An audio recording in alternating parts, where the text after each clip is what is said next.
Hi guys, welcome back to Movie Recap. In this video, I'm going to recap one of the films. From 2005, Hard Candy. Without any further, let's get started. The film opens on a computer screen showing an online chat between two users, Lensman and Thong Girl. The conversation reveals that they have been chatting for some time and have agreed to meet at a local coffee shop at 11 a.m. At the cafe, Thong Girl, whose real name is Haley Stark, is seated alone, eating a slice of chocolate cake. Jeff Culver approaches her table. When Haley looks up, there is chocolate on her lips as she asks if he is Jeff. He confirms, and she cheerfully tells him how good the cake is, encouraging him to try it. Jeff casually wipes the chocolate from her mouth, and the moment turns playful. Haley comments that Jeff is handsome and doesn't seem like the kind of man who would meet people online. Jeff replies that appearances can be misleading, something he has learned through his work as a photographer. Haley asks whether he thinks her face is misleading. Jeff studies her briefly before responding with a teasing remark about her wanting more chocolate. They laugh together, quickly establishing an easy rapport. Jeff pays for Haley's cake and coffee and also buys her a Nighthawks t-shirt from a nearby stand. She puts it on and shows it to him. When she later heads to the restroom, she returns wearing only the shirt, which clearly unsettles Jeff. Jeff repeatedly reminds himself aloud that Haley is just a child and insists that he must wait 4 years before anything could happen between them. Despite this, they continue talking for some time. As the camera slowly pans the cafe, it lingers on a missing girl poster for Donna pinned to a message board behind them. Haley continues to flirt and eventually invites herself to Jeff's apartment, saying she wants to listen to a live recording of her favorite band. They drive together through long, winding roads that feel increasingly isolated as they move farther from town. Jeff's apartment is tidy and carefully arranged, with photographs of young, lightly dressed models displayed on the walls. Haley studies the pictures and casually asks how many of the girls he has been involved with. When she removes one photograph of a girl named Janelle, dated March 19, Jeff becomes visibly nervous and quickly puts it back in place. While Haley listens to music on Jeff's MP3 player, he offers her a drink. She refuses, saying she only drinks what she prepares herself and goes into the kitchen to mix it. She urges Jeff to drink faster as he lags behind her. Haley then asks Jeff to photograph her, turns up the music, and jumps onto the couch. As the music plays, Jeff begins to feel weak and disoriented. He struggles to stay upright before finally collapsing, overcome by dizziness. Jeff slowly opens his eyes, feeling dizzy and confused. When he tries to move, he quickly realizes that he is strapped to a wheelchair. Panic rushes through him as he struggles to remember how he ended up there. Looking around, he sees Haley standing in front of him. However, she looks nothing like the shy, innocent girl he once knew. That version of her is gone, replaced by someone cold, angry, and determined. Jeff tries to speak, but his mouth is dry and his throat burns. He manages to mutter an accusation, claiming that she has been stalking him. Haley immediately turns the accusation back on him, insisting that he is the real stalker. She explains that she has been talking to him online using different screen names and reveals that he only showed interest in the profiles that appeared to be under 18. Jeff denies the accusation, saying that he believed she was older. Haley counters by accusing him of researching topics she liked and claims that he invited her to his house. Jeff denies this as well, insisting that she was the one who pushed things forward. Haley remains unconvinced. She declares that she believes he is a pedophile and says she is going to search his house for proof.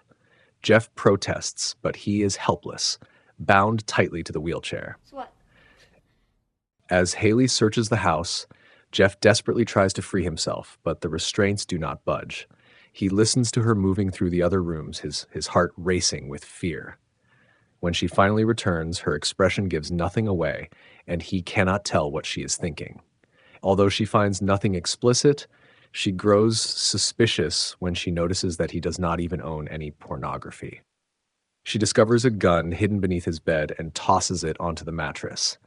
Soon after, she uncovers a safe concealed inside a coffee table. By studying a photograph of Janelle, someone Jeff is clearly still attached to, and noticing that his screen name includes the number 319, she figures out the combination and opens it. Her reaction suggests that she expected to find something far worse inside. Instead, she pulls out a photograph of a young girl standing in front of the Nighthawks and throws it at Jeff. She demands to know why he kept the girl's clothes. When Haley briefly leaves the room, he wheels himself toward the bedroom to grab the handgun. However, when he reaches the kitchen, she is already waiting for him, holding plastic wrap. She overwhelms him, and everything goes dark. Jeff later wakes up restrained to a wheeled table, disoriented and powerless. Haley, now dressed in green medical scrubs, prepares a camera so he is forced to watch. She announces what she intends to do, then coldly changes the terms she previously offered him. Jeff insists that he only met her once at the cafe and swears that he never brought her to his house. Jeff continues to deny being a pedophile, but the photo reveals the girl to be Donna, the same missing girl from the poster at Nighthawks. It becomes clear that Jeff is connected to her disappearance. Desperate, Jeff begs Haley to call the police, promising to confess to everything. Haley refuses, telling him she has something else planned, something far worse. Terrified, Jeff hopes he might still survive. The procedure begins, and Jeff can only scream and struggle against his restraints. When she finishes, Haley examines what she has taken from him with disturbing calm, making a mocking remark before throwing it away. Declaring that she is done, she says she plans to shower, call a cab, and leave. Jeff is left alive, furious, and helpless, thrashing against his restraints as the reality of what has happened finally sinks in. Jeff finally manages to break free. His first instinct is panic. He checks himself, terrified that Haley has carried out her threat. To his relief, he's unharmed. But that relief vanishes when he spots a tape of brutal castrations sitting in the VCR. His fear spikes. He lunges for the phone like nearly dialing 911, but paranoia overtakes him. Instead, he grabs a scalpel and moves toward the bathroom, convinced Haley is hiding there. The shower is running. He pulls back the curtain, empty. A second later, Haley appears behind him. A taser crackles. Jeff collapses. When he comes to, Haley is already erasing his existence, methodically wiping fingerprints, cleaning every surface, removing all traces of herself. In a grimly comic sequence, Jeff crawls through the hallway clutching the scalpel while Haley calmly steps around him, cleaning as she goes, repeatedly stunning him with the taser until he blacks out again. The nightmare resets. Jeff awakens bound to a chair, a noose tied around his neck. Haley stands before him, eerily composed. She tells him she's called Janelle and that she's on her way. Jeff panics, but Haley makes it worse. Janelle won't just find a body. She'll find proof that Jeff is a pedophile. Then Haley offers him redemption. If Jeff hangs himself, she promises to destroy the evidence. His secret will die with him. Janelle will believe he killed himself over unrequited love. But if he refuses, she will show Janelle everything, and his name will be permanently stained.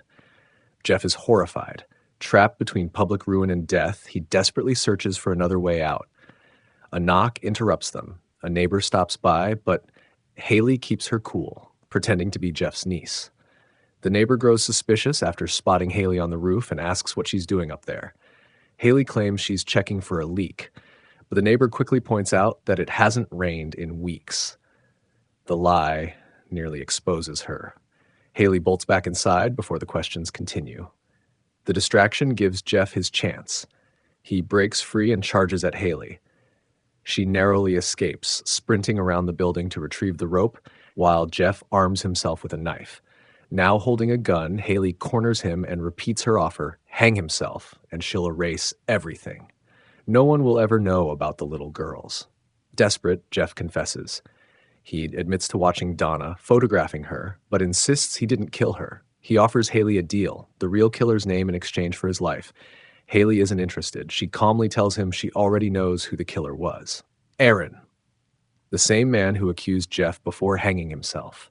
Haley's steady voice makes it clear this was never a negotiation. It was always a plan. Jeff finally understands. Haley slips the noose over his head and gently reassures him, I make a vow to eliminate the evidence. No one will ever know. At that moment, the doorbell rings. Janelle has arrived. With time running out and exposure inevitable, Jeff makes his final choice. He kicks the chair away, ending his life in a last, desperate attempt to escape Haley's control. In the final moments, Haley stands alone on the roof, looking down. She quietly mutters, "Or not." The implication is chilling. The evidence still exists. Jeff's name will forever be remembered, not as a tragic lover, but as a pedophile who chose death over exposure. Thanks for watching, and remember to turn on your notifications to watch more movie recaps like this one.